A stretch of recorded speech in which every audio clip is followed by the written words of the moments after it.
Depuis dimanche passé, nous avons commencé à parler sur un nouveau concept, un nouveau thème. Le concept dénommé Pasteur enseigne. Pasteur enseigne, c'est un concept qui consiste à exploiter la parole de Dieu un peu plus en profondeur pour nous permettre de grandir dans la foi et d'acquérir plus de maturité. Pasteur enseigne, c'est un espace où l'on quitte le rivage de l'exhortation rapide pour plonger dans les profondeurs de la théologie pratique. C'est transformer l'Église en une véritable académie spirituelle où l'on sonde les Écritures. Et sonder les Écritures, ce n'est pas seulement lire, mais c'est examiner, fouiller et vérifier la parole de Dieu dans la profondeur. L'objectif, c'est de devenir comme les chrétiens de Bérée, comme c'est écrit dans Actes des Apôtres, chapitre 17, verset 11. Les chrétiens de Bérée, c'est des chrétiens qui étaient profonds dans la parole. Les chrétiens de Bérée, c'était des chrétiens qui, quand il y avait un prédicateur qui venait prêcher la parole, ils vérifiaient la parole selon les Écritures. Donc s'il y a quelqu'un qui prêche la parole, eux vérifiaient. Si ce n'était pas ça, c'est les chrétiens, les fidèles de l'Église qui disaient que ce que tu dis, ce n'est pas la vérité. Parce que c'était des gens qui étaient profonds dans la parole. Et c'est ce que nous voulons faire de l'Église Bethesda. Nous voulons être des chrétiens profonds. Nous voulons être des gens qui connaissent la parole. Quand quelqu'un prêche, tu constates que ce n'est pas la doctrine parfaite. Tu peux dire non à cette parole parce que ce n'est pas ce que la Bible dit. Et comme méthode, on cherche le contexte historique, l'étymologie des mots originaux et la pensée de l'auteur. Sonder les Écritures permet de bâtir une foi qui repose sur une conviction personnelle et non sur une simple répétition de ce qu'on a entendu. Alors pour débuter, Dieu nous a conduits à rentrer à la base, car la base c'est le fondement de toute chose. Nous sommes rentrés à la base même de la mission chrétienne Bethesda. Et les dimanches passés, nous avons dit que nous aurons au total 4 éléments qui constitueront la base de notre enseignement. La vision, la mission, le message et le nom.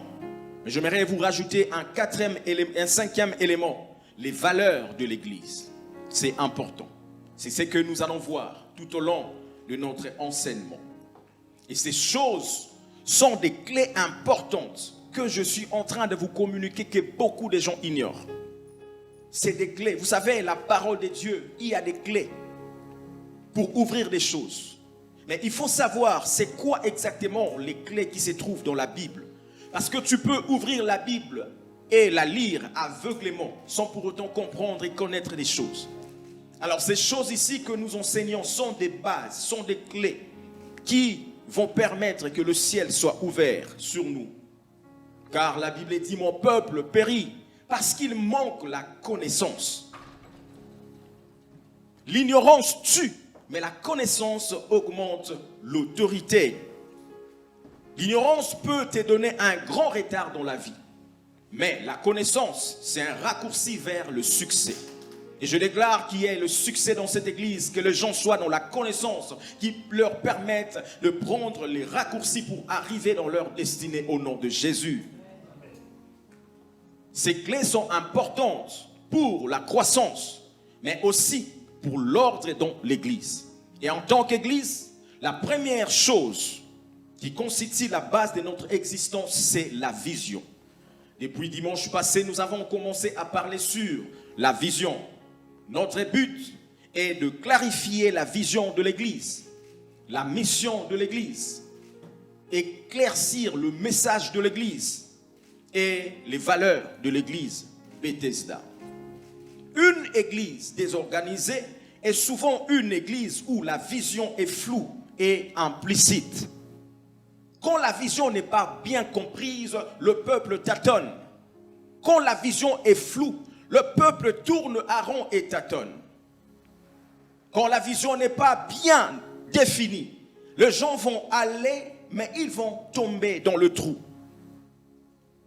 C'est pourquoi la Bible dit dans Proverbes chapitre 29, verset 18. Nous allons lire, mais j'aimerais qu'on nous mette la version Darby. Proverbes chapitre 18, Proverbes 29, verset 18. Nous allons lire la version Darby, mais nous allons aussi lire la version King James Bible en anglais. On va essayer de voir quelques différences des mots.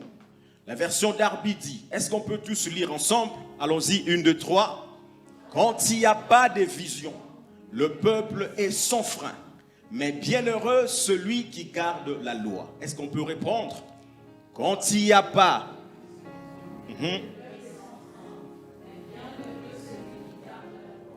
Quand il n'y a pas de vision, le peuple est sans frein. Celui qui est sans frein, c'est celui qui marche tout droit vers la perdition. Si tu roules dans un véhicule et qu'il n'y a plus de frein, même si tu as appuyé, il n'y a plus de frein, le véhicule risque d'aller se cogner quelque part. C'est la même chose avec une église. Quand il n'y a point de vision, ou quand la vision n'est pas bien définie, le peuple marche sans frein. Mais j'aime beaucoup la version King James Bible en anglais. Je ne sais pas si on peut nous mettre ça. La version King James, la Bible dit, where there is no vision, the people perish, but he that keepeth the law, happy is he. Where there is no vision, the people perish. Là où il n'y a pas de vision, le peuple périt. Dans d'autres versions, on dit le peuple est sans frein. Dans d'autres versions, on dit que le peuple marche vers la perdition. Mais la version King James dit le peuple meurt là où il n'y a pas de vision. The people perish where there is no vision. And in that church, we refuse to perish. Dans cette église, nous refusons de mourir. Nous refusons de tâtonner. Nous refusons de tomber dans le trou. Quand il n'y a pas de vision, le peuple périt. La base d'une église, c'est sa vision. Il n'y a pas d'église sans vision. Tu ne peux pas être ou évoluer dans une église sans connaître la vision de cette église. Nous avons dit, mieux tu connais la vision, mieux tu avances avec certitude. Plus la vision est claire en vous, plus votre avancée devient certaine. Et dans cette église, nous refusons de tomber au nom de Jésus. Je lève ma main droite et je dis que dans cette église, personne ne mourra au nom de Jésus. Je n'entends pas, personne ne mourra au nom de Jésus. Cette église ne mourra pas au nom de Jésus. Cette église ne tombera pas dans le trou au nom puissant de Jésus. Si tu le crois, dis très fort Amen. Habakkuk 2, verset 2, nous avons lu le dimanche passé. Il est écrit, écris la vision et grave-la sur les tablettes afin qu'on la lise couramment. Écris la vision et grave-la sur les tablettes. Vous savez, si tu écris quelque chose sur le sable, après un moment, le vent va souffler. Ce que tu as écrit va être effacé par le vent parce que c'est écrit sur les sables. Mais si tu écris quelque chose sur une pierre, sur une montagne où il y a des pierres, et tu graves cela avec des burins, plus tard, même des années plus tard, les gens qui viendront, ils verront ce que tu as écrit. C'est comme ça que nous connaissons qu'il y a eu des civilisations passées, parce qu'ils ont laissé des empreintes. Mais ils n'ont pas écrit ça sur le sable, non. Ils ont laissé des empreintes sur des grottes, sur des pierres, qu'ils ont écrit avec des burins, et cela est resté. Ma prière est que la vision de l'église soit gravée dans nos cœurs. Ma prière est que la vision de l'église soit gravée dans notre esprit. Même quand tu dors, quand tu te réveilles, tu parles la vision, tu respires la vision, tu vis la vision de l'église. Il faut que la vision soit écrite et qu'on puisse la lire couramment. J'avais dit dans d'autres églises, si vous partez, dès que vous entrez, vous verrez dans le mur, c'est écrit en grand caractère la vision de l'église. Je demanderai même à l'équipe technique, tous les jours, mettez-nous la vision sur les écrans.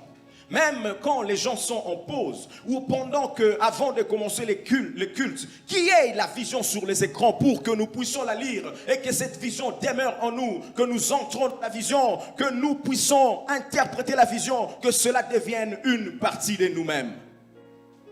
Le dimanche passé, nous avons insisté qu'il faut adhérer à la vision.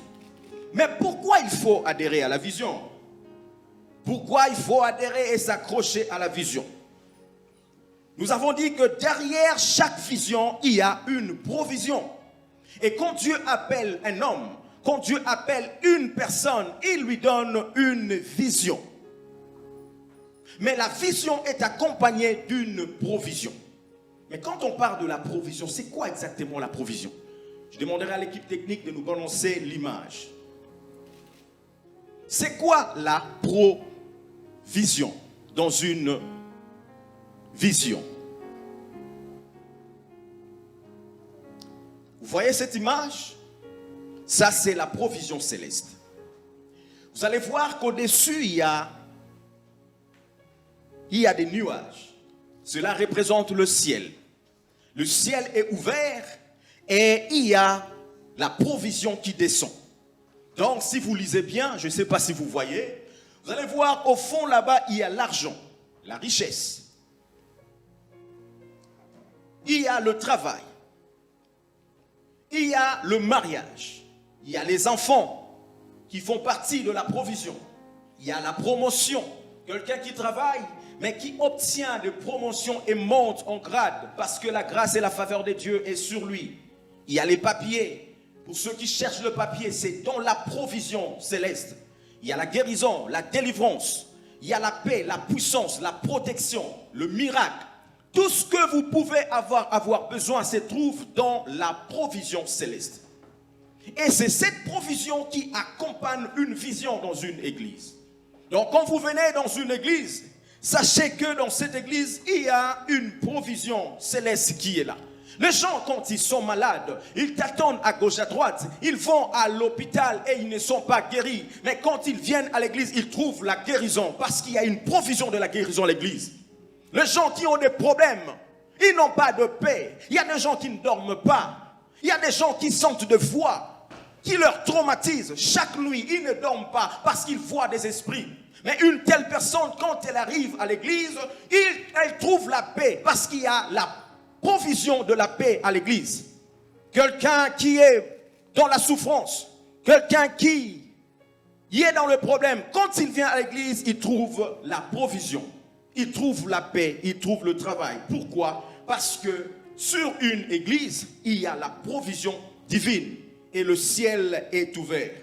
Je déclare sur cette église que le ciel est ouvert au nom de Jésus. Tout ce que tu as besoin, tu le trouveras dans cette église. Parce que dans cette église, il y a une vision, mais aussi une provision céleste. On peut passer à la deuxième image. Et cette image montre la vision et la provision dans une église. Est-ce que nous voyons très bien jusqu'au fond là-bas? Alors, cette image fait allusion à une église. Nous voyons, au-dessus, il y a le nuage. Le nuage symbolise le ciel.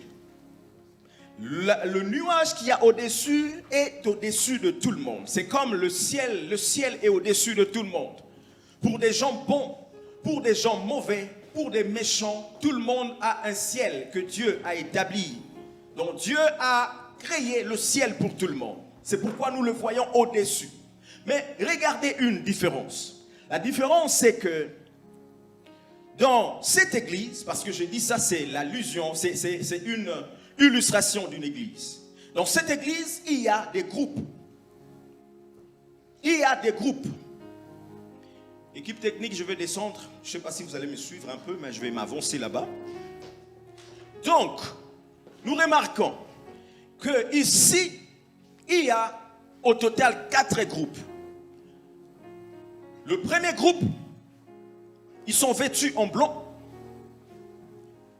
Et le premier groupe, c'est ceux qui sont dans la vision. On va voir, ils sont comme dans une forme de bulle. Ils sont dans la vision.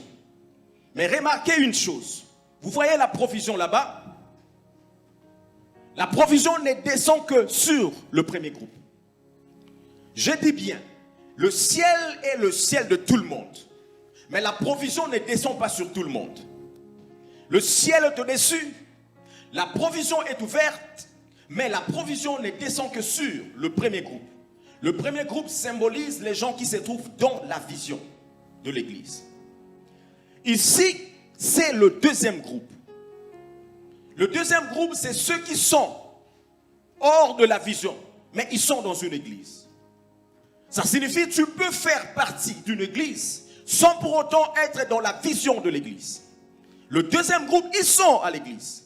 Ils viennent au culte. Ils sont là tous les dimanches. Ils peuvent même travailler dans le département. Mais leurs cœurs ne sont pas dans la vision. Ça, c'est le deuxième groupe. Et on va voir que la provision céleste n'est pas sur eux.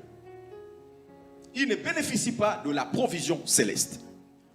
Le troisième groupe, c'est ces personnes ici. C'est ceux qui ont quitté l'église.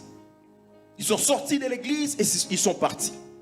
Donc ils sont ni dans la vision et ils sont ni à l'église. Ils sont partis. Et la provision n'est même pas sur eux. Ça n'arrive même pas là où ils sont. Et le quatrième groupe, c'est ces personnes ici. Ceux qui combattent la vision. Ils sont pas à l'église. Ils sont en dehors de l'église. Et la provision céleste n'est pas sur eux. Donc nous voyons ici 4 catégories ou 4 groupes de personnes. Le premier groupe, ils marchent dans la direction du conducteur ou du leader. Ils sont dans la vision et suivent le conducteur derrière. Ils suivent le mouvement. Tout ce que le leader dit, c'est ce qu'il fait. Et ils font, C'est pourquoi ils restent sous la fenêtre ouverte du ciel. Par conséquent, ils reçoivent la provision sans effort, car ils sont au bon endroit et au bon moment. Le deuxième groupe, ils sont les membres de l'église. Membres de l'église physiquement, membres de l'église physiquement présentes, mais leur cœur n'est pas aligné sur le mouvement du leader. Et elles sont comme des spectateurs et des spectatrices. Par conséquent, elles sont au sec. La provision tombe à quelques centimètres ou à quelques mètres de l'église. Mais elle ne bénéficie pas de l'onction collective parce qu'elle ne participe pas au mouvement. Donc cette catégorie ne participe pas au mouvement. Et le troisième groupe ou la troisième catégorie, c'est ceux qui ont quitté l'église. Donc nous avons vu des silhouettes des gens qui s'éloignent de la direction opposée. Et en quittant l'église, elles se sont coupées eux-mêmes de la source des provisions liées à cette alliance spécifique. Dans notre cas, ils sont même déconnectés de l'alliance et de la provision de Bethesda. Donc par conséquent, elles doivent chercher leur propre provision par leur propre force, sans la couverture spirituelle. Ils n'ont pas la couverture spirituelle. Vous savez, parlons de la couverture spirituelle. Un jour, dans un pays, un frère revenait du travail et il a pris le transport en commun. Il était dans un minibus. Et il pleuvait ce jour-là, abondamment, dans cette ville-là. Il y avait une rivière dans la ville. Et à tout moment qu'il pleuvait, la rivière débordait. À tout moment qu'il y avait la pluie, la rivière débordait. Et ce jour-là, c'était pratiquement la même chose. Donc, comme il pleuvait, la rivière a débordé. Et le frère revenait du travail. Donc, il a pris le minibus. Mais le chauffeur, au lieu d'éviter la rivière, il disait, bon, je vais passer quand même. Mais la rivière avait débordé. Le chauffeur voulait traverser, voulait passer avec le véhicule. Mais les courants étaient forts que cela a entraîné le véhicule dans la rivière. Donc, le minibus est tombé dans la rivière. Et c'était profond. C'était profond. Le minibus est tombé. Les gens regardaient de loin. Les gens criaient. Mais ils ne pouvaient pas s'approcher pour leur secourir. Parce qu'ils avaient aussi peur qu'eux-mêmes tombent dans la rivière. Donc les gens regardaient de loin. Et le minibus est complètement perdu. S'est noyé dans la rivière. Mais il y avait à l'intérieur ce frère-là. Le frère commençait à prier à l'intérieur. Le Dieu de mon père. Le Dieu de l'alliance de mon père. Tu sais que j'ai une alliance. Tu sais, il criait le Dieu de mon père. Je ne sais pas par quel miracle. Les gens ont vu une tête sortir de l'eau. Donc, il est sorti par la fenêtre. Il a, je crois, mis ses pieds sur le minibus et sa tête est sortie. Les gens crient, hey, il y a un homme. Ils ont jeté une corde. Le frère a attrapé les cordes, il est sorti. Il était la seule personne qui était sauvée. Tous les gens qui étaient dans le minibus étaient morts. On les a retrouvés plus loin, je ne sais pas, quelque part dans le fleuve. Ils étaient tous morts. Ce frère, Dieu l'a sauvé. Parce qu'il criait le Dieu de mon père. Il y avait une alliance. Écoute une chose. Dans l'église, chaque personne n'a pas son alliance. Nous avons tous l'alliance de l'église. Nous avons tous l'alliance de notre Père. J'entends les gens dire, ah, toi tu connais mon alliance, toi tu sais mon alliance. Quelle alliance tu as? Dans une église, on n'a pas une alliance. On a l'alliance du Dieu de son Père. C'est ce qui te sauve. Le frère a crié, oh Dieu sauve-moi. Pourquoi? Parce qu'il y avait une couverture spirituelle sur le frère. La couverture spirituelle n'a pas permis à ce frère de mourir. La couverture spirituelle était comme une protection divine qui est venue sur ce frère. Frère, quand tu restes dans la vision, il y a une couverture spirituelle sur ta vie. Quand tu restes dans la vision, il y a une protection divine dans ta vie. Et la quatrième catégorie des gens, c'est ce que nous avons dit, les gens qui sont hors de l'église, mais qui combattent l'église. Mais ici, j'aimerais préciser, les gens qui combattent l'église peuvent être à l'église ou encore peuvent être en dehors de l'église. Dans cette catégorie, c'est le mélange du deuxième groupe et du troisième groupe.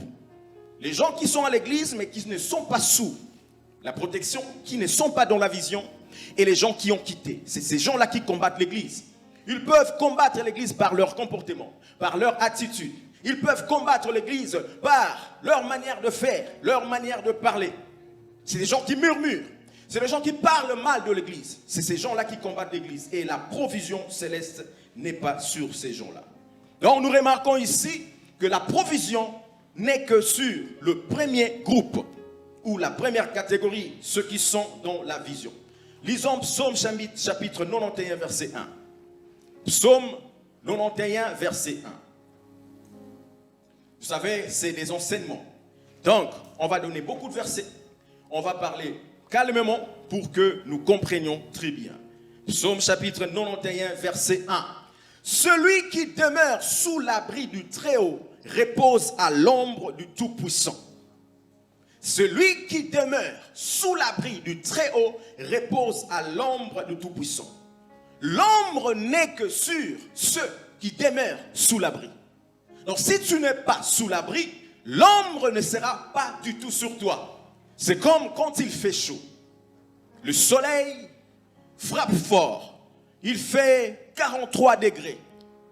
Donc, quand le soleil frappe fort et qu'il y a un arbre à côté, tout le monde aimerait aller s'abriter sous l'arbre pour bénéficier de l'ombre de cet arbre. Parce que le soleil frappe fort. Si tu es sous l'abri de l'arbre, le soleil ne te frappera pas. Si tu es sous l'arbre, c'est là où il y aura l'ombre. Mais quand tu quittes l'arbre, tu n'es plus sous l'arbre, le soleil peut te frapper. Celui qui demeure sous l'abri du Très-Haut repose à l'ombre du Tout-Puissant.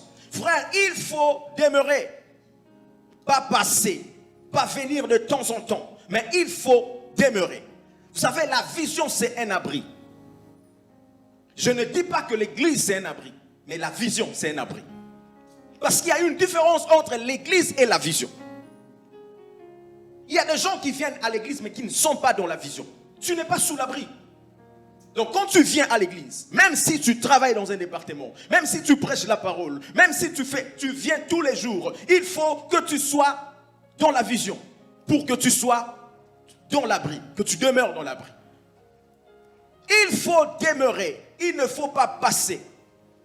Il ne faut pas venir de temps en temps, mais il faut demeurer. Beaucoup de gens ne demeurent pas. Beaucoup de gens ne demeurent pas. Il peut venir un jour, après il disparaît. Il peut venir un dimanche, après le dimanche prochain, il ne sera pas là. Il ne demeure pas. Mais pour bénéficier de l'ombre, il faut demeurer sous l'abri du Très-Haut. Sous l'abri du Très-Haut. Israël dans le désert, la Bible dit qu'ils étaient sous la nuée. Ils marchaient la nuit avec la colonne de feu et le jour avec la colonne de nuée. Avec la colonne de nuée. Ils étaient sous l'abri. Aucun jour un enfant d'Israël n'a osé de quitter Israël, de quitter le camp d'Israël. Parce que si tu quittais le camp d'Israël, l'abri ou la colonne ne serait plus sur toi. Ils ont marché 40 ans dans le désert sous l'abri. Ils ont marché 40 ans dans le désert sous la nuée. Le jour, la nuée et la nuit, la colonne de feu. Pendant 40 ans. C'est pourquoi nous avons lu dimanche passé, leurs chaussures n'étaient pas usées, leurs vêtements n'étaient pas usés pendant 40 ans. Comment quelqu'un peut porter un seul chaussure pendant 40 ans sans pour autant que cela soit usé? Pourquoi? Parce qu'ils étaient sous la nuée, ils étaient sous l'ombre. Frères, demeurez dans la vision, demeurez à l'église, demeurez. Quand vous demeurez sous l'abri, il y a sur vous l'ombre du Tout-Puissant qui marchera avec vous. Une question qu'on va se poser ce matin. Que signifie entrer ou adhérer à la vision? Parce que depuis dimanche passé, on parlait d'adhérer à la vision, d'entrer dans la vision. Mais que signifie adhérer à une vision? Pour bien expliquer cela, j'aimerais utiliser l'image de la pluie. Vous savez, la pluie ne tombe que sur la terre dont le ciel est rempli de nuages. Si à Lausanne, les nuages de Lausanne sont remplis et qu'à Vevey, le ciel est clair, il n'y a pas de nuages, la pluie ne tombera qu'à Lausanne. La pluie ne tombera pas à Vevey. Alors que Lausanne et Vevey, nous sommes tous dans un même pays. Mais dans une ville, il y a une pluie, mais dans l'autre, il n'y a pas de pluie. La pluie ne tombe que sur la terre dont le ciel est rempli de nuages. La surface du sol qui reçoit la pluie, c'est la surface qui est couverte de nuages. Vous savez, vous avez déjà vu la limitation de la pluie dans une zone. Donc, vous êtes ici, vous voyez qu'à partir d'ici, il est en train de pleuvoir jusque-là. Donc, toute cette partie, il y a la pluie. Et la pluie s'arrête ici, mais de l'autre côté, il ne pleut pas. Je ne sais pas si vous avez déjà vu ça. Donc vous regardez là-bas, mais les gens qui sont là, ils marchent calmement. Mais vous êtes sous l'abri parce qu'il est en train de pleuvoir. Il y a comme une limite. Vous pouvez même voir la limite. La pluie s'arrête ici, mais de l'autre côté, il n'y a pas de pluie. Une zone de la terre qui reçoit la pluie est cette zone qui est sous le ciel couvert de nuages. Quand il n'y a pas de nuages, la pluie ne tombe pas sur cette zone-là. Nous sommes l'église. Nous avons besoin de la pluie. Mais la pluie ne tombera que quand nous sommes sous les nuages. Parce qu'une zone qui reçoit la pluie, c'est la zone qui est sous un ciel couvert de nuages. Si le ciel n'est pas couvert de nuages, la pluie ne tombera pas. Nous avons vu le nuage là-bas qui symbolise la provision. Pour bénéficier de la provision, il faut être sous la nuée. Il faut être sous la vision. C'est là que tu peux bénéficier de la provision. Dans cette église, nous avons besoin de la pluie. Mais pour que la pluie tombe, il faut que tu sois dans la vision. Il faut que tu sois à l'intérieur pour que la pluie tombe sur toi. Je prophétise dans le jour qui vient, la pluie va tomber d'une manière abondante dans cette église. Je suis en train de voir la pluie qui va tomber et la pluie va déborder. La Bible dit, Dieu change le désert en verger et le verger en forêt. Là où il y avait le désert, il faut que la pluie tombe pour que cela se transforme en verger et en forêt. Je suis en train de voir une grande forêt dans cette église. Là où il y avait la sécheresse, Dieu va envoyer la pluie. Là où les choses ne marchaient pas, les choses vont marcher. Si tu le crois, dis très fort Amen. Crie encore Amen. La Bible dit, il y avait sur Israël la sécheresse. Pendant 3 ans et demi, il n'y avait pas de pluie. Parce qu'un homme, Élie, s'est décidé de bloquer le ciel. Il a dit, il n'y aura ni pluie, ni rosée, sinon à ma parole. Et il est parti plus loin. 3 ans et demi, pas de pluie, pas de rosée. Il y avait la sécheresse. Mais Dieu dit à Élie, après 3 ans et demi, rentre parce que je vais envoyer la pluie. Élie est rentré. Il a défié les prophètes de Baal. Ils sont tous morts.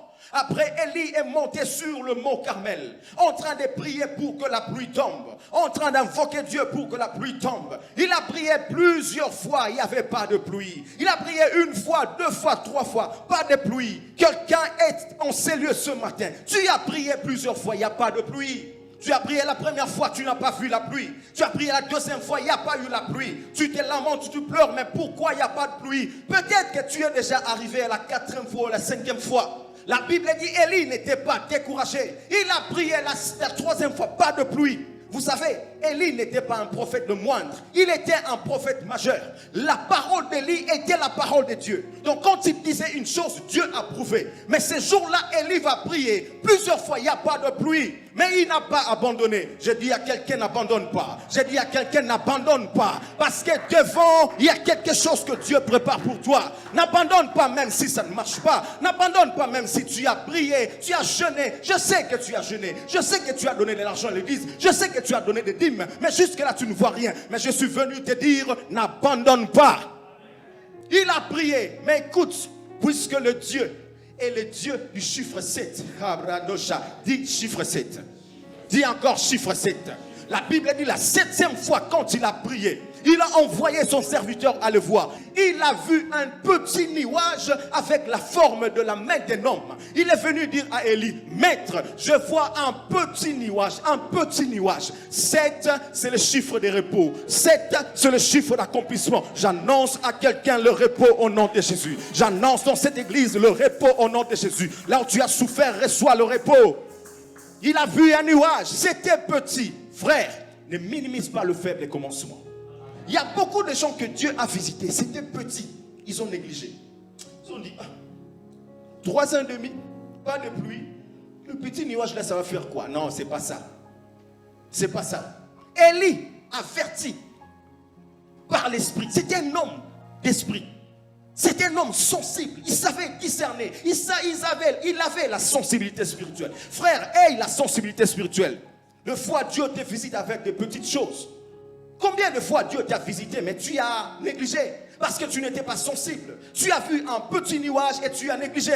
Dieu me dit de te dire, il t'a déjà visité plusieurs fois, mais tu as négligé. Mais je prie que la faveur de Dieu descende encore. Le nuage qui était venu, même si c'était petit, nous avons négligé. Nous prions que le nuée ou la nuage vienne encore. Que le nuage vienne encore. Que la faveur vienne encore. Si c'était petit, des opportunités que nous n'avons pas pu saisir, que cela revienne encore. Quand Élie a écouté cela, il a dit, ça y est, c'est fini.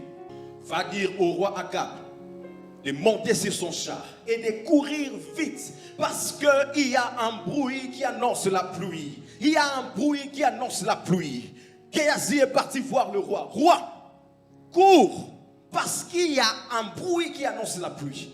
Mon maître m'a dit de te dire, il y a la pluie qui arrive. Le roi n'a pas hésité. Il a pris son char, il a commencé à courir. Il est parti. Parce que Élie a entendu un bruit qui annonce la pluie. Ce matin, j'entends un bruit. J'entends un bruit qui annonce la pluie. Un bruit qui annonce le changement dans cette église. Un bruit qui va transformer les choses. Là où les choses étaient bloquées, un bruit va libérer les choses. Je vois les limites tomber au nom de Jésus. Je vois des malades être guéris. Je vois dans cette église les gens devenir riches. Je vois des hommes d'affaires. Je vois des gens essayer juste des petites affaires, mais cela prospère et impacte la génération. Va impacter ta génération. Va impacter ton environnement. Va impacter mon frère. Parce que tu es ici sous la nuée. Et la nuée, c'est la protection divine et aussi la provision céleste.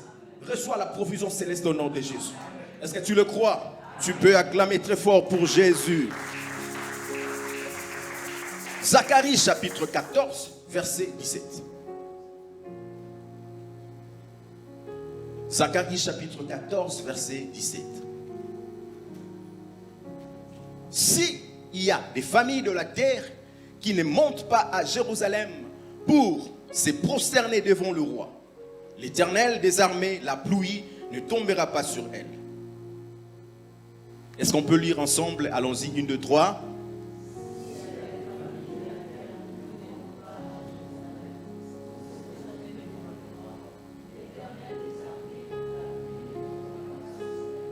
S'il y a des familles de la terre qui ne montent pas à Jérusalem pour se prosterner devant le roi, la pluie ne tombera pas sur elles.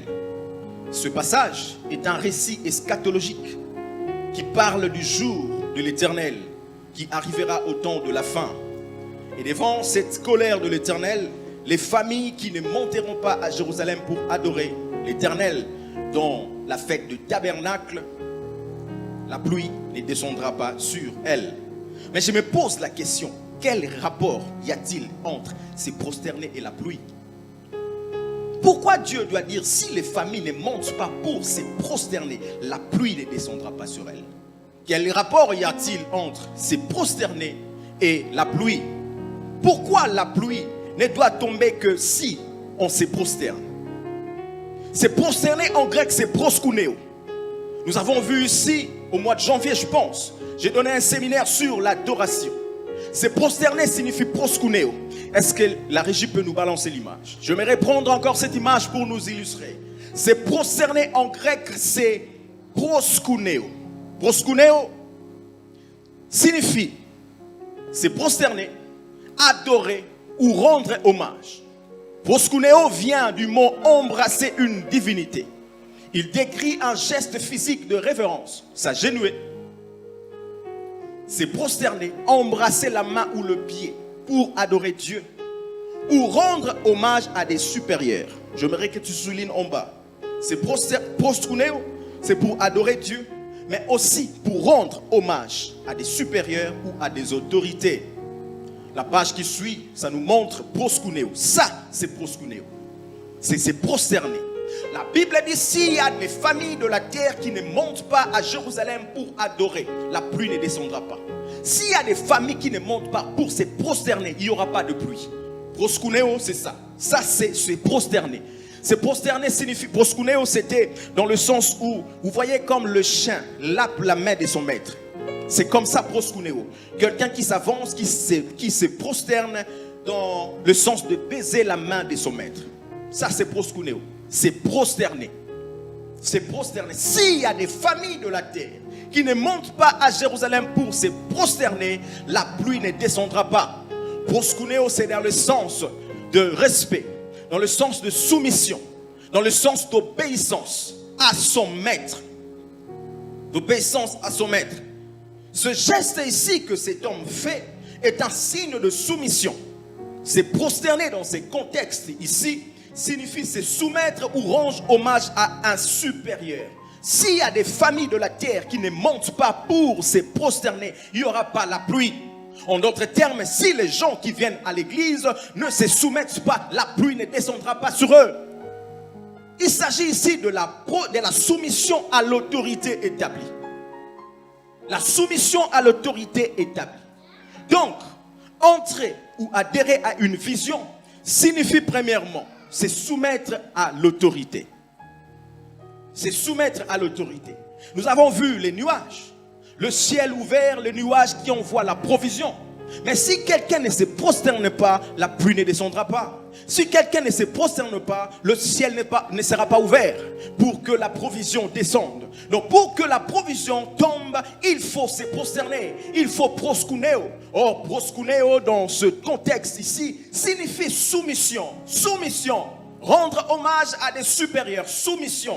Il s'agit ici de la soumission à l'autorité. Frère, quand tu viens dans une église, pour entrer et adhérer à une vision de l'église, la première chose, il faut se soumettre à l'autorité. Dans chaque église, dans chaque vision, Dieu a établi des autorités spirituelles. Les autorités spirituelles sont des gardiens de la provision céleste. Si dans une église, tu ne te soumets pas à l'autorité établie, la provision ne descendra pas sur toi. La couverture spirituelle ne sera pas sur toi. Il n'y aura pas de couverture spirituelle. Le terme proskuneo était aussi utilisé pour rendre les hommages à des supérieurs, aux autorités et aux rois. Vous savez, quand Dieu envoyait un prophète donner un message au roi, le prophète, même s'il était puissant, même s'il parlait face à face avec Dieu, vous savez ce qu'il faisait? Quand le prophète entrait dans le palais royal, la première chose qu'il faisait, ô roi, vis éternellement. Dieu m'a dit de te donner un message. Il ne venait pas directement pour gueuler, parler mal au roi. Il commençait par le signe de respect. Ô roi, vis éternellement. Est-ce que le fait que le prophète dit au roi, vis éternellement, est-ce que c'est une adoration? Non, ce n'est pas une adoration. C'est un signe de respect. de soumission et de révérence. C'est un signe de respect, de soumission et de révérence. Le prophète n'adore pas le roi, mais le prophète se soumet à l'autorité établie avant même de donner le message de Dieu. Frère, si tu veux voir la provision sur toi, il faut te soumettre aux autorités. Il faut se soumettre aux autorités établies par Dieu. Je ne vous demande pas d'adorer les pasteurs. Non, non. Parce que l'adoration ne revient qu'à Dieu. Je ne vous demande pas d'adorer les hommes de Dieu, d'adorer les responsables, parce qu'on n'adore que Dieu. Mais ce que je vous demande, c'est la soumission. Vous savez, c'est une grande clé qui ouvre les portes, si vous ne savez pas. Les choses que je vous donne, c'est des clés, des secrets que beaucoup de gens ont compris. Ils utilisent ça dans leur vie et ils voient le miracle. Parce que les autorités, les pasteurs dans une église, les responsables sont des gardiens de la provision céleste. Une fois que tu es sous son autorité, le ciel s'ouvre, tu reçois la provision sur toi. Mais si tu ne te soumets pas sous l'autorité du responsable, sous l'autorité des pasteurs, en quelque sorte, c'est comme si toi-même tu t'écartes de la provision divine. Je dis que ça ne sera pas le cas de cette église au nom puissant de Jésus-Christ. Beaucoup de gens ne respectent pas les autorités établies, surtout à l'église. Ils disent, bon, le pasteur, c'est un homme comme moi. Je parle avec lui, je mange avec lui, je rigole avec lui. Les gens commencent à négliger le côté sacré de l'église. Les gens négligent le côté sacré du leadership. Les gens négligent le côté sacré. C'est pourquoi ils ne voient pas la main de Dieu. Tu peux venir prier dans une église, faire 5 ans, 10 ans. Si tu n'es pas soumis à l'autorité, la provision ne descendra pas sur toi. La provision céleste ne descendra pas sur toi. J'ai vu des gens manquer du respect même aux pasteurs, manquer du respect aux autorités établies. Les gens bouder les pasteurs, bouder les responsables, bouder, faire des choses à l'église qui ne n'ont pas Dieu. Frère, une chose que j'aimerais te dire, la télécommande de la provision se trouve entre tes mains. Tu peux appuyer un bouton pour l'ouvrir, aussi appuyer un bouton pour fermer cette provision. C'est toi qui as la télécommande entre tes mains. Ça ne dépend que de toi. Si tu veux entrer dans la vision et que tu te soumets, tu appuies le bouton de la provision céleste. Cela s'ouvre automatiquement, sans faire aucun effort. Mais si tu n'es pas sous le leadership de quelqu'un, si tu ne te soumets pas à quelqu'un, tu fermes la provision sur toi. Tu fermes la provision sur toi. Frère, dans cette église, nous voulons rétablir le respect et la soumission aux autorités. Si je vois quelqu'un dans cette église manquer du respect au pasteur, je te suspends. Je vois quelqu'un dans cette église manquer du respect à Papa Paulin, à Papa Simon, à Papa Emilto, je te suspends. Ce n'est pas vos amis. C'est nos autorités établies à l'église. Et c'est ce qu'il faut faire, rétablir cet ordre à l'église. Parce que c'est ce qui amène la présence de Dieu. C'est ce qui amène la présence de Dieu. Quand un peuple est sans vision, le peuple est sans frein. Nous avons lu la version anglaise. Where there is no vision, the people perish. Là où il n'y a pas de vision, le peuple périt. Beaucoup de gens périssent parce qu'ils n'adhèrent pas à la vision. Or, la vision demande la soumission à l'autorité établie pour recevoir la provision sur soi. La deuxième chose, c'est obéir. Entrer ou adhérer à une vision signifie obéir. Dans Zacharie, toujours là où nous avons lu, si les familles de la terre ne montent pas à Jérusalem pour adorer, la pluie ne tombera pas sur elles. Pour se prosterner, pardon, parce que c'est le terme qu'on utilise. Si les familles ne montent pas pour se prosterner, la pluie ne tombera pas sur elles. Se prosterner en hébreu, c'est awa. Mettez-nous l'image, s'il vous plaît. Awa. Awa signifie littéralement se prosterner volontairement devant Dieu. Ce que j'aime ici, la différence entre proskuneo et awa. Proskuneo signifie aussi se prosterner, mais c'est en grec. Mais ici, awa c'est en hébreu. Ça signifie aussi se prosterner. Mais regarde cette nuance. Ce mot signifie littéralement se prosterner volontairement devant Dieu, les humains ou les idoles. L'idée est la prosternation volontaire, sans pression.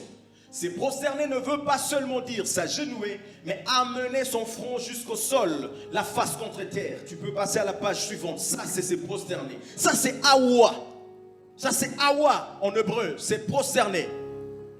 Mais ce que j'aime ici, awa signifie c'est prosterner volontairement. Frère, quand tu viens à l'église, viens prier volontairement. Il ne faut pas qu'on te pousse.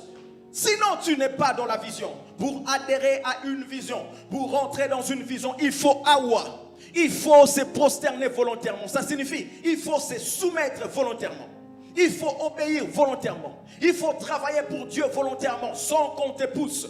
Il y a des gens qui viennent à l'église, avant de travailler pour Dieu, il faut les pousser. Avant de venir à l'église, il faut les appeler. Avant de faire les choses, il faut les pousser. C'est comme si on vous pousse par force. Frère, c'est lui qui connaît les dieux qu'il sert. Il ne demande pas que les gens puissent l'appeler d'abord, les pousser d'abord pour servir ses dieux.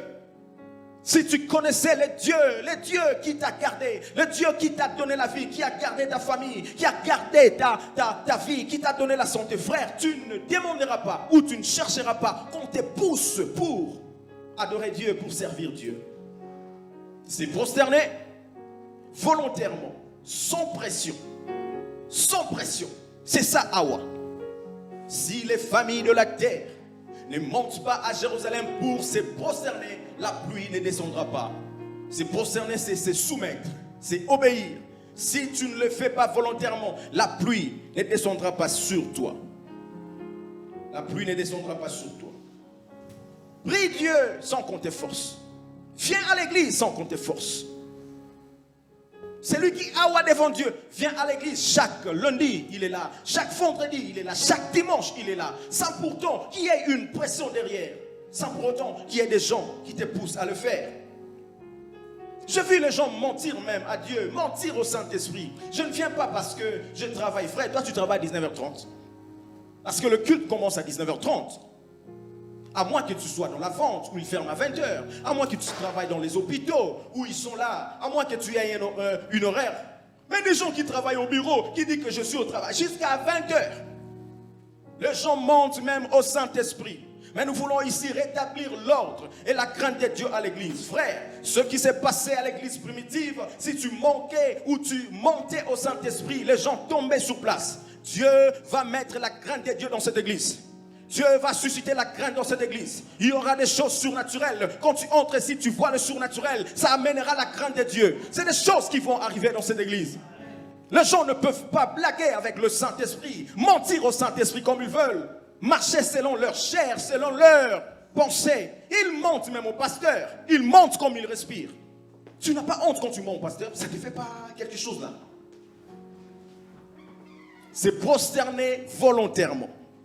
Adhérer à une vision signifie se prosterner volontairement. Travaille pour Dieu, frère. Sers Dieu. Sers Dieu. Sers Dieu. Et en le faisant, tu as une couverture spirituelle sur toi. C'est important, très très important, d'avoir une couverture spirituelle. C'est une protection pour toi, pour ta famille et pour tout ce que tu fais. Vous savez, je vois les gens exposer leur vie même sur les réseaux sociaux. Tout ce qu'il fait, il met sur les réseaux sociaux. Il met son travail, il met ses enfants sur les réseaux sociaux, il met sa maison sur les réseaux sociaux. Quand il a une voiture, il a quelque chose qu'il a acheté, ils exposent tout sur les réseaux sociaux. Frère, connaissez-vous les puissances occultes qui fonctionnent dans le monde des ténèbres? As-tu la connaissance du fonctionnement du monde des esprits? As-tu la force suffisante pour combattre contre le monde des esprits? Et quand tu n'es pas sous la couverture, frère, tu es exposé. C'est pourquoi je vous supplie, entrez dans la vision. C'est une couverture spirituelle. Ceux qui sont dans la vision sont couverts par une protection divine. Quand tu sors de la vision, tu y es exposé. Tu es exposé. Actes des Apôtres, chapitre 13, verset 14. Ce passage nous parle de l'histoire des fils de Séva. Vous pouvez juste écrire, moi je vais interpréter. Actes des Apôtres, chapitre 19, verset 14. Tu peux lire jusqu'au verset 16. Ce passage nous parle de 7 fils de Séva qui se sont hasardés d'aller faire l'exorcisme. Je n'appelle même ça pas délivrance. L'exorcisme à un démoniaque. Ceux qui faisaient cela étaient 7 fils de Séva. juif, l'un des principaux sacrificateurs. L'esprit malin leur répondit, je connais Jésus et je sais qui est Paul, mais vous, qui êtes-vous? En fait, ce que les gens ne savent pas, c'est que ce n'était pas la première fois que le fils de Séva puisse délivrer quelqu'un. En fait, leur père était prêtre, il était sacrificateur, il s'appelait Séva. Leur père était sacrificateur. Et eux, c'était des exorcistes. Donc, ce n'était pas la première fois qu'ils chassent les démons dans la vie d'une personne. C'était leur travail qu'ils faisaient. Mais le problème, c'est qu'ils ne faisaient pas ça au nom de Jésus. Ils faisaient ça avec des pratiques. Vous voyez. Maintenant, quand ils ont vu Paul, avec la puissance du Saint-Esprit, chasser les démons, guérir le malade, faire des miracles, ces enfants-là étaient étonnés. Nous utilisons une force, mais la force que nous voyons chez Paul, c'est extraordinaire. Nous aussi, nous allons faire la même chose comme Paul. La Bible dit ils ont vu un démoniaque parce que c'était leur travail. Des fois, les gens pensent que non, ils passaient seulement, ils ont chassé les démons. Non, c'était leur travail, c'était des exorcistes. Mais ces jours-là, quand ils ont vu un démon, ils ont dit ça y est, nous allons faire comme Paul fait. Ils ont appelé cet homme, ils ont commencé à chasser les démons au nom de Jésus que Paul prêche. Au nom de Jésus que Paul prêche. Les démons étaient là. Ils ne bougeaient pas. Sors de ces corps au nom de Jésus que Paul prêche. Les esprits se sont révoltés. Ils étaient fâchés. Ils ont dit à ces enfants-là, nous connaissons Jésus. Et nous savons qui est Paul. Mais vous, qui êtes-vous? Vous, qui êtes-vous? C'est pourquoi je dis, le monde spirituel a un fonctionnement que tu ignores. Il te faut une couverture spirituelle avant d'exercer dans le monde spirituel. Parce que dans le monde des esprits, il y a des gens que les esprits connaissent, mais il y a aussi les gens que les esprits ne connaissent pas. Ils ont dit, nous connaissons Jésus. Donc les esprits connaissent Jésus. Nous connaissons Paul. Pourquoi? Parce que Paul était une autorité spirituelle. Une autorité qui avait en lui une force spirituelle que les esprits connaissaient. Donc dans le monde des esprits, ils connaissaient qui était Paul. Mais ces enfants-là, les esprits ont scanné. Papa, ils ont regardé. On ne vous voit pas dans le monde spirituel. Vous n'avez pas de poids, vous ne pesez pas. Qui êtes-vous? La Bible dit qu'ils ont pris ces enfants-là. C'était un seul homme qui avait beaucoup de démons en lui. Il a tabassé 7 personnes. Parce qu'il avait la force avec des démons. Les esprits les ont tabassés, ils ont fui parce qu'ils voulaient faire une chose qu'ils ne peuvent pas faire. Pourquoi? Parce que les esprits connaissent Paul. Paul est une autorité spirituelle. C'est pourquoi, pendant l'ordination des pasteurs ou la consécration du pasteur, frère, c'est la présentation au monde des esprits. Ne pensez pas que la consécration ou l'ordination, c'est juste une simple fête. On appelle les gens, on appelle la famille, on danse, on se réjouit. Non, c'est faux. C'est au-delà de cela. La consécration, l'ordination d'un pasteur ou d'un ministre de Dieu, c'est la reconnaissance du ministère, c'est le transfert de l'onction, mais aussi la présentation au monde des esprits. C'est-à-dire, on te donne un mandat pour fonctionner dans le monde spirituel, pour que tu sois une autorité spirituelle. Parce que le monde spirituel connaît, sait lire, sait connaître les gens. Dans cette église, il y a une autorité spirituelle. Si tu es sous l'autorité spirituelle, tu as une couverture sur toi. Je t'ai pris, rentre dans la vision. Je t'ai pris, rentre dans la vision. Toi qui es parti loin de la vision, je te supplie, rentre dans la vision. C'est une protection divine pour ta vie, pour ta famille et pour tout ce que tu fais. Tu peux dire très fort, Amen. Amen. La troisième chose, adhérer à la vision, c'est décider de regarder dans la même direction que le leader. Adhérer à la vision, c'est décider de regarder dans la même direction que le leader. Entrer dans une vision, dans le contexte d'une église, n'est pas simplement une formalité administrative ou une présence physique. C'est un acte spirituel et mental de synchronisation. Amos chapitre 3, verset 3.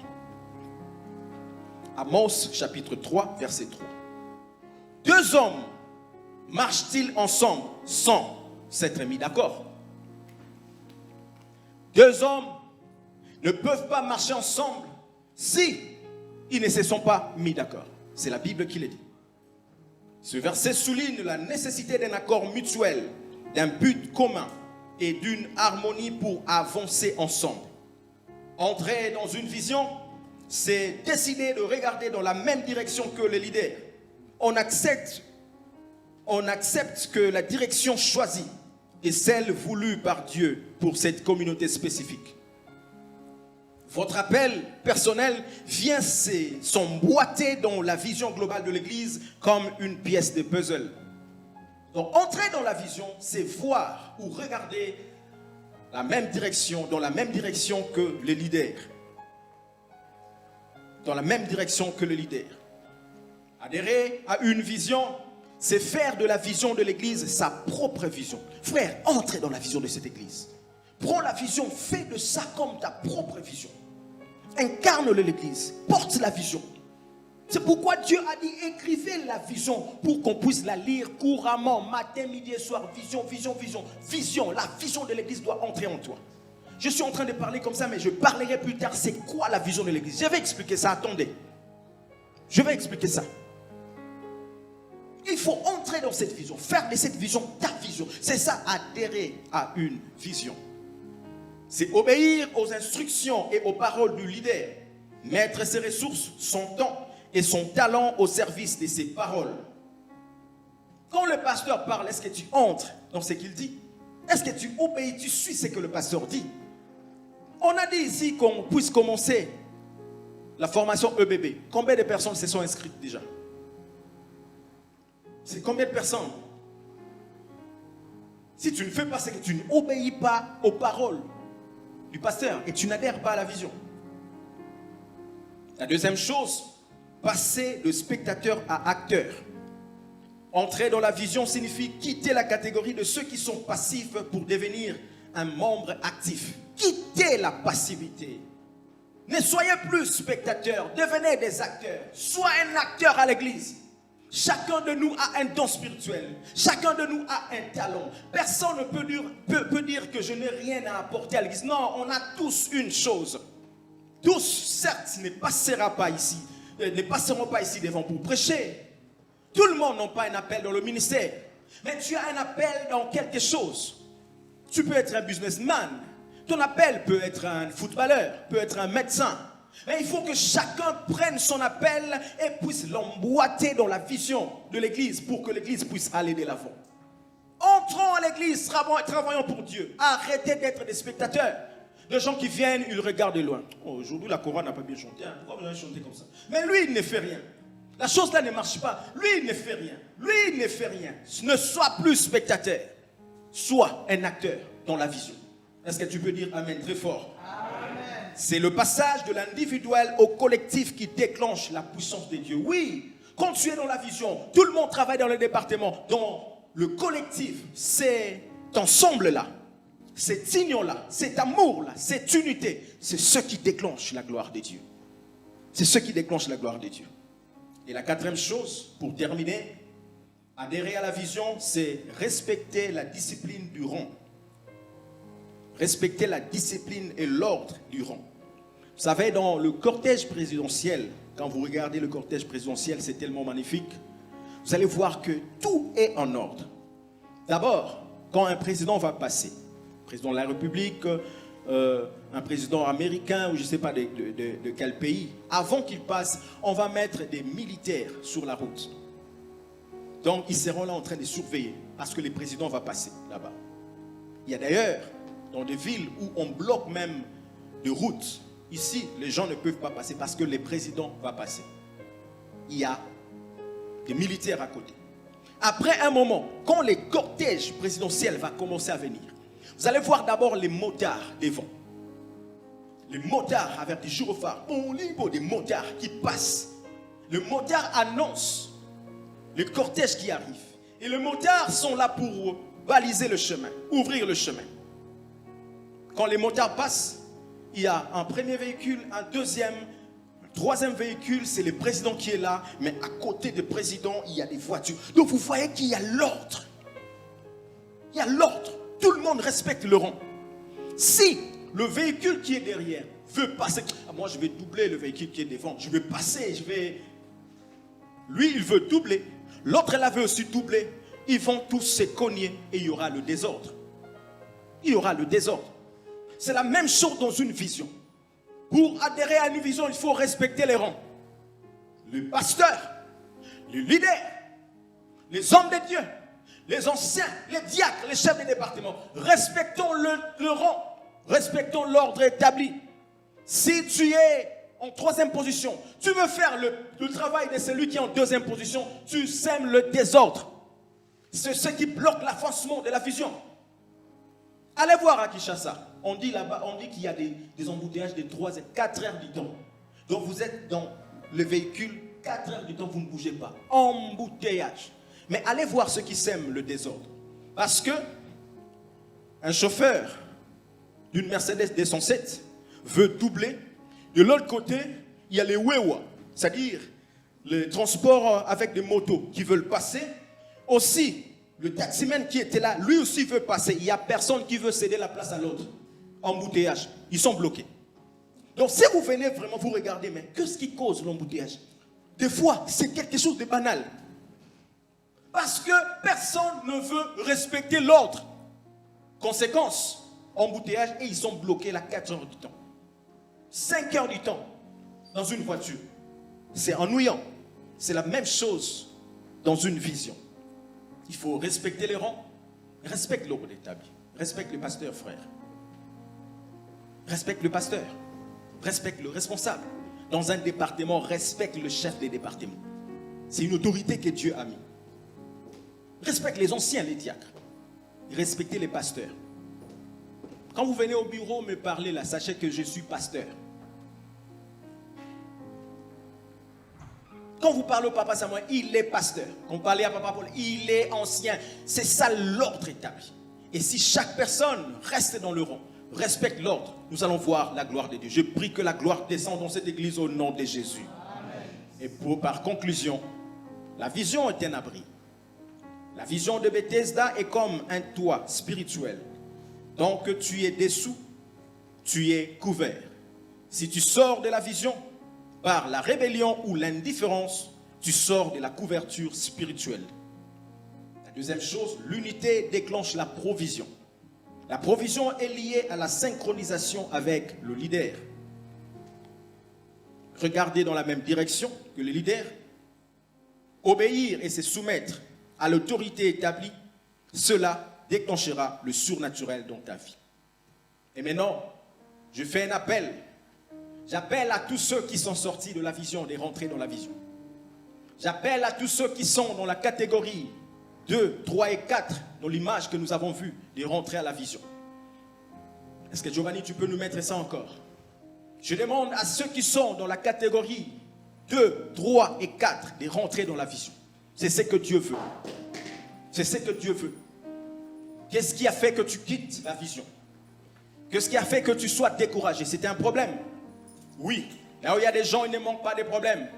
Mais là où il y a des gens et qu'ils sont remplis du Saint-Esprit, l'Esprit de Dieu leur donne la sagesse de finir le problème. Rentre dans la vision, parce que la vision est ta couverture. La troisième chose, toi qui es spectateur à l'église, ne sois plus passif, deviens actif. Entre, travaille, fais l'œuvre de Dieu. Car celui qui demeure sous l'abri du Très-Haut repose à l'ombre du Tout-Puissant. Et celui qui demeure dans la vision ouvre le surnaturel sur sa vie. Que Dieu vous bénisse. Est-ce qu'on peut acclamer le Seigneur? Nous allons nous lever. Nous allons nous lever. Lève-toi là où tu es. C'est une série d'enseignements. Nous allons parler beaucoup en profondeur, donner beaucoup de versets. Mais c'est des clés spirituelles que nous sommes en train de communiquer à l'église pour que nous sachions comment les choses spirituelles évoluent. Et cela déclenchera le surnaturel sur notre vie. Est-ce que tu peux fermer les yeux? Gloire à Jésus. Est-ce que les musiciens peuvent passer devant? Tu vas juste faire une prière. Seigneur, fais-moi entrer dans la vision. Tu vas faire cette prière. Seigneur, si je suis dans la vision, que je demeure. Mais si j'étais un pied dedans, un pied dehors, fait que je rentre. Mais si j'étais déjà sorti, que l'Esprit de Dieu me fasse rentrer dans la vision, afin que je bénéficie de la provision céleste. Commence à prier au nom de Jésus, alléluia. Prie, alléluia. Ouvre la bouche et parle. Parle à Dieu, parle à Dieu. Prie, ne sois pas distrait. Seigneur Dieu, nous venons, oh Dieu, devant toi, Père, en ce jour, demander que la grâce de Dieu soit sur nous. Demander, Seigneur, que nous puissions rentrer dans la vision, travailler dans la vision, ne plus être des spectateurs, mais des acteurs pour ton œuvre et pour ton travail. Seigneur, aide-nous, Jésus. Aide-nous, Jésus. Aide-nous, oh Dieu, à rester dans la vision, à travailler dans la vision. Oh Seigneur, nous te supplions. Aide-nous, Jésus. Aide cette église dans le nom puissant de Jésus.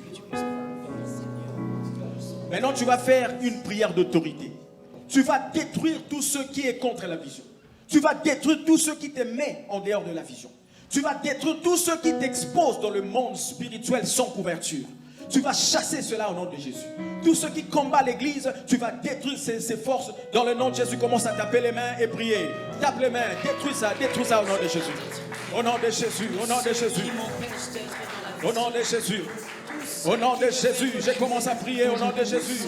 Seigneur, tous ceux, oh Dieu, qui amènent le découragement dans mon cœur pour que je ne te serve pas comme il faut, je l'enlève dans ma vie, je l'enlève dans cette église, je le chasse dans ma vie au nom de Jésus.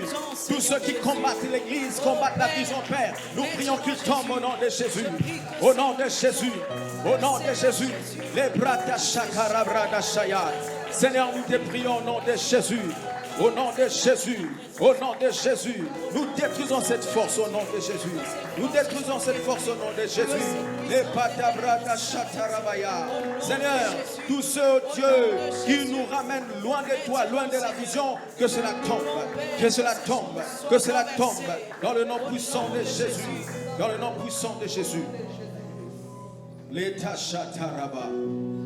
Merci Seigneur.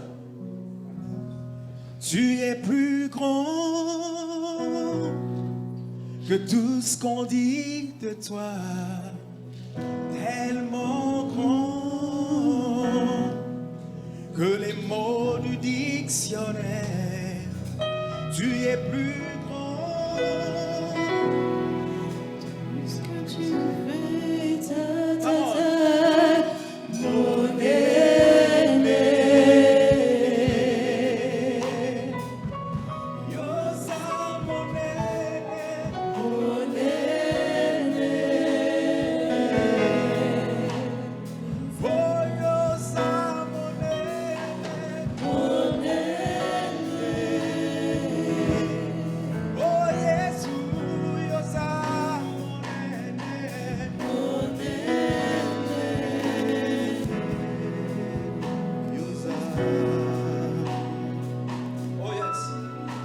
Seigneur Jésus, je t'aime, je me donne tout à toi.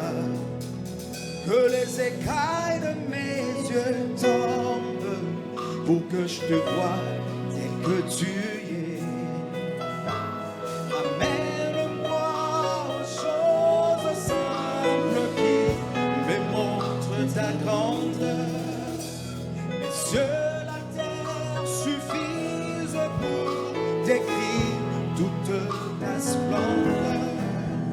Ouvre mes yeux que je voie ton armée qui m'entoure, que je cesse de croire à la taille.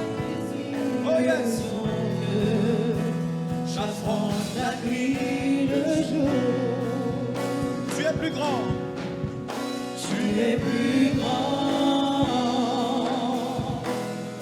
Tout ce qu'on dit de toi, tellement grand,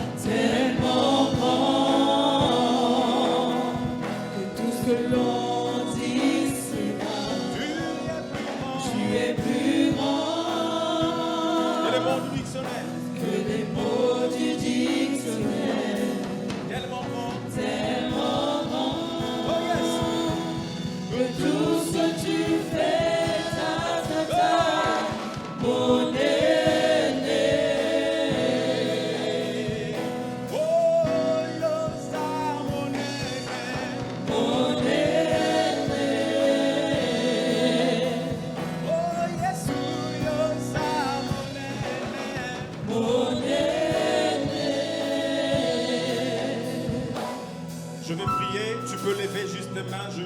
Père, nous te rendons gloire pour ce matin. Merci Père pour cette église. Merci Père pour le visionnaire de cette église.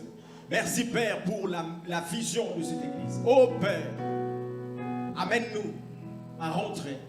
Amène-nous à comprendre la grandeur, les choses cachées dans la vision. Et permets-nous d'entrer dans la vision, d'adhérer à la vision, de faire de la vision de l'église une partie de nous-mêmes. Faire, Seigneur, de cette vision notre vision. Nous voulons avancer. Et nous déclarons que l'église puisse aller de l'avant au nom de Jésus. Nous détruisons, Père, tous ceux qui empêchent l'église de grandir, de croître. Nous détruisons, Seigneur, tous ceux qui a été sémé, toutes ces monstres sataniques qui bloquent la croissance de cette église. Nous la détruisons au nom puissant de Jésus. Nous prions, Seigneur, que le Saint-Esprit soit au contrôle de l'église. Nous prions que la couverture spirituelle soit sur cette église. Chaque personne, chaque membre de Bethesda, chaque enfant de Dieu de Bethesda, qu'il soit sous la couverture et que la provision céleste s'ouvre. Ouvre le ciel, que celui qui est malade soit guéri au nom de Jésus. Que celui qui a des problèmes reçoive la solution au nom de Jésus. Que celui qui avait des limites, que les limites tombent au nom de Jésus. Que celui qui a besoin de papier reçoive le papier. Seigneur, réponds la provision. Donne le mariage, donne les enfants, donne, Seigneur, le travail, donne la richesse, donne la paix et la santé dans la vie de tout un chacun. Que ceux qui sont bloqués par l'envoûtement soient délivrés au nom de Jésus. Je prie que la puissance du Saint-Esprit souffle dans cette église. Père, merci parce que tu nous aimes.